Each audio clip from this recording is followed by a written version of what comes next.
ایک آدمی مبتلا ہے بد نظری کے اندر، تو وہ پوچھتا ہے کہ میں کس طرح اس بد نظری کو چھوڑوں، تو پھر کوئی معالج اس کو علاج بھی بتاتا ہے کہ اس کا راستہ یہ ہے، اس کا طریقہ یہ ہے۔ اس طریقے کے اوپر عمل کرنے سے، اگر اس طریقے پر عمل کرے گا تو انشاءاللہ رفتہ رفتہ وہ چھوٹ جائے گا۔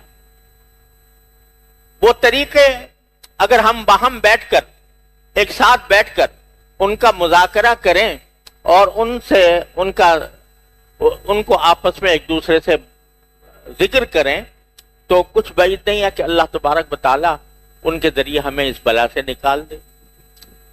اب یہ ہمارے اس وقت جو موجودہ حالات ہیں، اس میں اصلاح نفس کے لیے ہمارے تجربے کے مطابق حضرت حکیم الامت مولانا اشرف علی صاحب تھانوی قدس اللہ تعالی سرہ نے جو خدمات انجام دی ہیں اور جو اپنا ورثہ چھوڑا ہے، وہ شاید اس وقت اصلاح نفس کے لیے اس سے زیادہ مؤثر اور اس سے زیادہ مفید چیز کوئی اور مجھے نظر نہیں آتی۔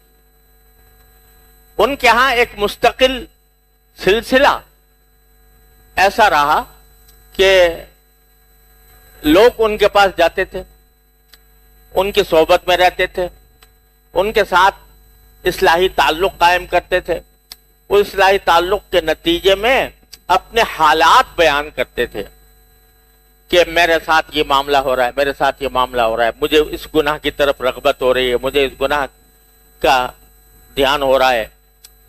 حضرت والا اس کا جواب دیتے تھے، اور وہ جواب جو ہے یہ پہلی بار ساری تصوف کی تاریخ میں واحد مثال ہے کہ شیخ اور مرید کے درمیان جو خط و کتابت ہوتی اور جو وہ سوال کرتے اور حضرت جواب دیتے، اس کو مدون کر لیا گیا، اس کو مرتب کر لیا گیا۔ لہذا نفس اور شیطان کے جو حملے مختلف گناہوں کی شکل میں ہوتے ہیں، کبھی آنکھوں کا گناہ، کبھی زبان کا گناہ، کبھی ہاتھ کا گناہ، کبھی انسان کے باطن کا گناہ، وہ سارے کے سارے حضرت والا کی خدمت میں لوگ پیش کرتے تھے اور پوچھتے تھے کہ میں اس بلا میں مبتلا ہوں، کیسے نکلوں؟ حضرت اس کا علاج کا جواب دیتے تھے کہ اس کے مناسب حال کیا طریقہ ہو سکتا ہے وہ بتاتے تھے۔ وہ سارے معالجات اور سارے سوال و جواب پہلی بار اس پوری تصوف کی تاریخ میں پہلی بار یہ کام ہوا کہ شیخ اور مرید کے درمیان جو خط و کتابت ہوئی وہ محفوظ کر لی گئی اور اس کو مدون کر کے ابواب کی شکل میں تربیت السالک کے نام سے 2 جلدوں میں کتاب تیار ہو گئی۔ اور اس میں جتنے نفس کے حملے کے جتنے راستے ہوتے ہیں وہ سارے کے سارے اسے موجود ہیں۔ اخلاق حمیدہ کس طرح حاصل کیا جائے اور اخلاق رذیلہ سے کس طرح بچا جائے، وہ سارے معالجات وہ اس کے اندر موجود ہیں۔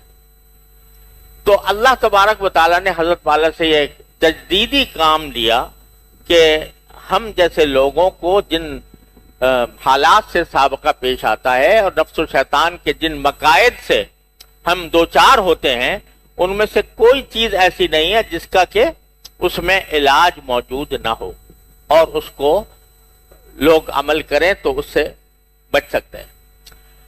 تو اس لیے ہم اس مجلس کے اندر در حقیقت انہی کی تعلیمات اور انہی کے ملفوظات اور انہی کے بتائے ہوئے طریقوں کا مذاکرہ کرتے رہیں تو کچھ بعید نہیں ہے کہ اللہ تبارک و تعالی ہمیں نفس و شیطان کے حملوں سے بچا لے۔ اب یہ کچھ تو ظاہری گناہ ہوتے ہیں، جیسے ابھی میں نے عرض کیا کہ آنکھ کا گناہ، زبان کا گناہ ہے، زبان کا گناہ بھی ظاہر کا گناہ ہے کہ غیبت، یہ ایسی بلا ہے کہ کوئی ہی مجلس ہماری مشکل سے خالی جاتی ہوگی جس میں کسی کی غیبت نہ ہو رہی ہو، حالانکہ حدیث میں اس کو زنا سے بدتر جرم قرار دیا گیا، لیکن ہماری مجلسوں میں غیبتیں ہوتی ہیں۔ اب کیسے بچیں اس سے اور اس کا کیا طریقہ ہو، یہ بھی مذاکرے کا ایک حصہ ہے کہ جس کے ذریعے ہم کوشش کریں کہ اللہ تعالی ہمیں اس بلا سے بچائے۔ اسی طرح کچھ گناہ ہیں جو باطن کے، اور وہ باطن کے گناہ جو ہیں وہ ظاہر کے گناہ سے زیادہ سخت ہیں۔ مثال کے طور پر کوئی عبادت بغیر اخلاص کے قبول نہیں ہوتی جب تک وہ نیک نیتی سے اللہ تبارک و تعالیٰ کی رضا کی خاطر انجام نہ دی جائے۔ تو اگر اللہ کی رضا کی نیت ہے تو اخلاص ہے، اور اگر اس میں ریاکاری ہے، دوسرے کو دکھاوا ہے، تو وہ عبادت بیکار ہے، بلکہ گناہ ہے۔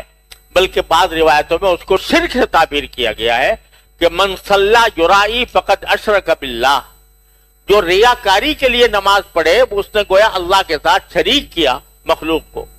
من صام یرائی فقد اشرک باللہ، جو دکھاوے کے لیے روزے رکھے تو اس نے گویا اللہ کے ساتھ کسی کو شریک کیا۔ اب یہ ریاکاری جو ہے یہ ایک ایسا زبردست گناہ ہے جس کا تعلق اعضاء و جوارح سے نہیں ہے، بلکہ اس کا تعلق دل سے ہے، ارادے سے ہے، یہ باطن کا گناہ ہے۔ اسی طرح کبر ہے، یعنی تکبر، اپنے آپ کو دوسرے سے بڑا سمجھنا، دوسرے سے افضل سمجھنا۔ یہ ایسی مصیبت ہے کہ بہت سی بیماریوں کی جڑ ہے، بہت سے امراض کی جڑ ہے۔ اسی کبر کے نتیجے میں غصہ ہوتا ہے، اور غصے کے اندر آدمی حدود سے تجاوز کر جاتا ہے۔ اسی کبر کے نتیجے میں دوسرے کی توہین کرتا ہے، اسی کبر کے نتیجے میں دوسرے کو برا بھلا کہتا ہے، گالی دیتا ہے، دوسرے کی عزت پر حملے کرتا ہے، اس کی پگڑی اچھالتا ہے۔ یہ ساری جو برائیاں اور گناہ ہو رہے ہیں وہ کبر کی وجہ سے ہو رہے ہیں۔ اب کبر ایسی بیماری ہے کہ بسا اوقات خود متکبر کو معلوم نہیں ہوتا کہ میں تکبر میں مبتلا ہوں، کبر میں مبتلا ہوں۔ بعض اوقات وہ سمجھتا ہے، کوئی متکبر دنیا میں شاید ایسا نہیں ہوگا جو یہ سمجھتا ہوں میں متکبر ہوں، وہ تو اپنے آپ کو بالکل ٹھیک ٹھاک سمجھتا ہے۔ اگر ٹھیک ٹھاک نہ سمجھتا تو تکبری کیوں کرتا؟ وہ یہ سمجھتا ہے کہ میں بہت زیادہ میں صحیح راستے پر ہوں، اور دوسروں سے زیادہ میں جانتا ہوں، دوسروں سے زیادہ میں علم رکھتا ہوں، دوسروں سے زیادہ میں صحیح عمل کرتا ہوں۔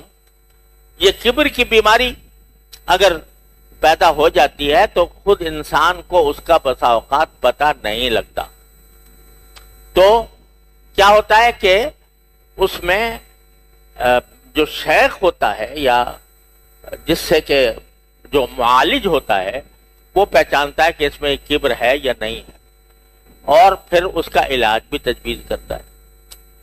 تو اللہ تبارک و تعالیٰ کے فضل و کرم سے وہ کیا کیا علاج ہوتے ہیں کبر کے، وہ بھی حضرت والا نے اپنے مواعظ میں، ملفوظات میں، تربیت السالک میں ان کا تفصیلی بیان فرمایا۔ حسد ہے، حسد پیدا ہو جاتا ہے، اور یہ بیماریاں جو میں ذکر کر رہا ہوں اللہ بچائے یہ اہل علم میں زیادہ ہوتی، یعنی مثلا اہل علم ہیں اور ان کے دل میں یہ تصور پیدا ہو گیا کہ میں دوسروں کے سے آگے بڑھ جاؤں اور شہرت میری زیادہ ہو جائے، لوگ مجھے زیادہ مقدس سمجھیں، لوگ مجھے زیادہ بڑا عالم سمجھیں۔ یہ اخلاص کے خلاف ریاکاری ہو گئی، حب جاہ ہو گیا۔ اسی طرح بعض اوقات جب آدمی کسی علم میں اللہ تبارک و تعالی نے اس کو کوئی مقام دے دیا، یعنی کوئی علم اچھا اس کو حاصل ہو گیا، تو وہ سمجھتا ہے کہ میں بہت بڑا علامہ ہو گیا، اور میں دوسرے جو ہیں وہ میرے آگے کچھ بھی حقیقت نہیں رکھتے علم کے اعتبار سے۔ یہ کبر پیدا کر دیتی ہے۔ تو یہ ساری بیماریاں بسا اوقات اہل علم کے اندر بھی پیدا ہو جاتی ہیں، حب جاہ کی بیماری، کبر کی بیماری، اور ریاکاری کی بیماری، شہرت پسندی، شہرت پسندی کہ میری شہرت ہو جائے لوگوں میں.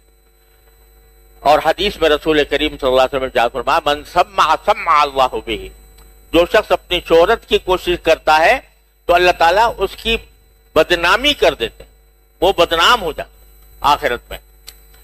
تو یہ ساری بیماریاں ہیں جن میں ہم لوگ نفس اور شیطان کے اثر سے مبتلا ہو جاتے ہیں، اور ان کا جب تک علاج نہ کیا جائے تو یہ نفس اور شیطان ہمیں بہکا کر اللہ بچائے جہنم کے گڑھے کی طرف لے جاتے. تو باہم اگر مذاکرہ ہوتا رہے اور ہم ایک دوسرے سے ان باتوں کا تذکرہ کرتے رہیں تو امید ہے کہ انشاءاللہ رفتہ رفتہ یہ باتیں ہمارے دلوں میں اتر جائیں اور ہم جن برائیوں میں غلطیوں میں مبتلا ہیں ان کی اصلاح ہو جائے. حسد ہے، میں جیسے حسد کا ذکر کر رہا تھا، تو حسد یہ ایک ایسی بیماری ہے کہ اکثر و بیشتر پیدا ہو جاتی ہے. کسی آدمی کو دنیا کے اعتبار سے مال زیادہ مل گیا، دنیاوی مرتبہ اس کو حاصل ہو گیا، مجھے حاصل نہیں ہوا، تو میرے دل میں جلن پیدا ہو جاتی ہے اس کے خلاف. کسی کے علم کا شہرہ زیادہ ہو گیا، میرا نہیں ہوا، تو میرے دل میں یہ خیال پیدا ہو جاتا ہے کہ بھئی یہ مجھ سے آگے بڑھ گیا. کسی آدمی کو اگر اچھی گاڑی میسر ہے تو وہ یہ سوچتا ہے کہ بھئی یہ مجھ سے آگے بڑھ گیا، مجھے کیوں نہ ہوئی. اس قسم کی جو کیفیات ہیں وہ انسان کے دل میں حسد پیدا کر دیتی ہیں. تو اس کا کیا علاج ہوگا، کس طرح اس کا علاج کیا جائے گا؟ اسی طرح بغض ہو جاتا ہے. کسی انسان سے ایسی نفرت ہوئی کہ بغض ہو گیا. بغض کے معنی یہ کہ اب میں چاہتا ہوں کہ یہ ذلیل ہو، یہ خار ہو، اس کو تکلیف پہنچے، اس کو دنیا کے اندر بدنام ہو. یہ بغض پیدا ہو گیا کسی شخص. اور یہ بغض ایسی مصیبت ہے، اللہ بچائے، کہ حدیث میں آتا ہے کہ شب قدر میں اللہ تبارک و تعالی انسانوں کی مغفرت فرماتے ہیں، اتنے زیادہ انسانوں کی کہ جتنے بنو کلب کی بکریوں کے جسم پر جو بال ہیں. بنو کلب کی قبیلہ تھا، اس کی بکریاں بے شمار تھیں اور ہر بکری کے اوپر بے شمار بال تھے. تو فرمایا کہ شب قدر میں اتنے لوگوں کی مغفرت فرماتے ہیں جتنا بنو کلب کی بکریوں کے بال ہیں. لیکن دو آدمیوں کی مغفرت کا فرمایا نہیں ہوتی اس میں. ایک وہ کہ جو پاؤں اپنا پاجامہ ٹخنوں سے نیچے رکھے اور جو کبر کی علامت ہے، اور دوسرے وہ جو دوسرے سے کسی سے بغض رکھتا ہو. بغض رکھنے کے معنی کیا ہے؟ دوسرے کی بدخواہی، دوسرے کے بارے میں یہ تصور کرنا کہ اس کے پاس مال ہے تو وہ چلا جائے، یا اس کے پاس اگر عزت ہے تو وہ بے عزت چلی جائے، یا اگر مشہور ہے تو اس کی شہرت ختم ہو جائے، یا اگر کوئی بھی اچھائی اس کے پاس ہے وہ ظاہر ہو جائے. بدخواہی کسی کی یہ ایسی خطرناک چیز ہے کہ شب قدر میں بھی ایسے آدمی کی مغفرت نہیں ہوتی. لیکن بہت سی مرتبہ ہم مبتلا ہو جاتے ہیں، کسی آدمی کے ساتھ بغض ہو گیا. اب کسی خاص وجہ سے بغض ہو، اگر اس وجہ سے بغض ہے کہ وہ مثال کے طور پر کوئی بہت فاسق فاجر ہے اور فاسق فاجر ہونے کی وجہ سے، فسق اور فجور کی وجہ سے بغض ہے، تو یہ تو عین ایمان کا تقاضا ہے کہ محبت بھی اللہ کے لیے ہو اور بغض بھی اللہ کے لیے ہو. لیکن کسی کی ذات سے بغض ہو جانا کہ اگر وہ اپنی اصلاح بھی کر لے تب بھی میں تو اس کو بدخواہی کروں گا اس کے ساتھ. تو یہ بغض ایسی چیز ہے کہ جو انسان کو اللہ تعالیٰ کی مغفرت سے بھی روکتی ہے. یہ سخت بیماری ہے. تو یہ جو ہم لوگ نفس اور شیطان کے حملوں کا شکار ہیں مستقل، اپنے اعمال ظاہرہ میں بھی اور اپنے اعمال باطنہ میں بھی، اور باطنہ میں زیادہ، ظاہرہ میں کم. میں اس ماحول کی بات کر رہا ہوں جو ہمارا اپنا ماحول ہے، کہ اس ماحول کے اندر الحمدللہ جو ظاہری اعمال ہیں وہ کرنے کی توفیق ہو جاتی ہے، جیسی کیسی ہوتی ہے، لیکن وہ بھی اللہ تعالیٰ کا کرم ہے، فضل ہے، انعام ہے کہ وہ توفیق ہو رہی ہے۔ نماز پڑھ رہے ہیں، رمضان کا مہینہ آتا ہے روزہ رکھ لیتے ہیں، جب حج کے لیے استطاعت ہوتی ہے تو حج کر لیتے ہیں، عمرہ کر لیتے ہیں۔ یہ ظاہری اعمال بظاہر درست ہو رہے ہیں، لیکن ان ظاہری اعمال کی جو روح ہے کہ وہ اللہ کے لیے ہو، اخلاص کامل ہو، اور ان کے اندر خشوع ہو، تعلق مع اللہ ہو، اللہ تعالیٰ کے ساتھ محبت ہو، اللہ تبارک و تعالیٰ کی طرف رجوع کرنے کی توفیق ہو، یہ ساری باتیں جو ہیں یہ ان اعمال میں روح پیدا کرتی ہیں۔ وہ روح کیسے پیدا ہو؟ تو اس کا ہی تعلق اسی کو یہ موضوع ہے در حقیقت تصوف کا۔ نام اس کا تصوف رکھ لو، طریقت رکھ لو، سلوک رکھ لو، احسان رکھ لو، تزکیہ رکھ لو، جو چاہے اس تعبیر کر لو، لیکن اعمال کے اندر روح پیدا کرنا جو اللہ تعالیٰ کے ہاں مقبول ہونے کی شرط ہے، یہ ہے اصل مقصود۔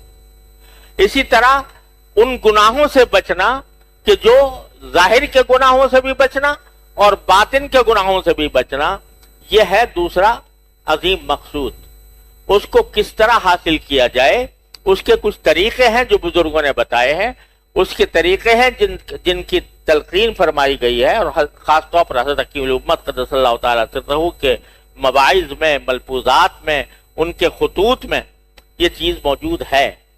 اس کا اگر ہم باہم مذاکرہ کریں گے تو انشاءاللہ اللہ تعالیٰ سے امید ہے اس کی رحمت سے کہ مذاکرہ کرنے کے نتیجے میں ہمارے اندر ہمت پیدا ہو۔ ہمت پیدا ہوگی تو پھر ہمت ہی تمام کاموں کی اصل اور بنیاد ہے۔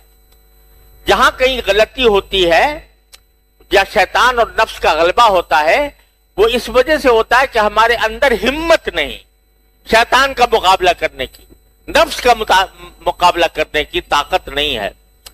جب باہم ایک بیٹھتے ہیں اور مذاکرہ ہوتا ہے تو اس سے کچھ ہمت میں بیداری پیدا ہوتی ہے، ہمت میں بیداری پیدا ہوتی ہے تو پھر شیطان اور نفس سے مقابلہ بھی آسان ہو جاتا ہے، رفتہ رفتہ آدمی اس کا عادی بن جاتا ہے۔ تو ہمارا جو اس اجتماع کا اصل مقصود ہے وہ ہمت پیدا کرنا۔ کاہے کی ہمت؟ کہ معمورات کی پابندی اور منہیات سے یعنی گناہوں سے بچنے کی کوشش، اس کی ہمت پیدا کرنا۔ یہ ہمت باہمی مذاکرے سے اور بار بار ایک بات کے سننے اور کہنے سے وہ ہمت بیدار ہوتی ہے۔ ہمت بیدار ہوتی ہے تو وہ سارے کاموں کی جڑ ہے۔ آدمی اگر کوئی طاعت انجام دیتا ہے اس کے لیے ہمت کی ضرورت ہے، اگر کسی گناہ سے بچتا ہے تو ہمت کی ضرورت ہے۔ ہمت ہر حال میں جو بنیاد ہے وہ ہمت کو مضبوط کرنا ہے، ہمت کو تقویت پہنچانا ہے، ہمت کو تازہ کرنا ہے۔ تو یہ مجلس جو ہے در حقیقت اس کام کے لیے ہے۔ اب اس میں بعض اوقات ہم کسی کوئی آیت ذہن میں آ جاتی ہے اس پر بات کر لیتے ہیں، کبھی حدیث آ جاتی ہے اس حدیث پر بات کر لیتے ہیں، کبھی کسی بزرگ کا مقبولہ آ جاتا ہے اس پر بات کر لیتے ہیں۔ مقصود سب کا ہمت تازہ کرنا، تاکہ ہم اس ہمت کو استعمال کر کے شیطان اور نفس کے حملوں سے بچ سکیں۔ یہ ہے مقصود اس اجتماع کا، یہ اس مجلس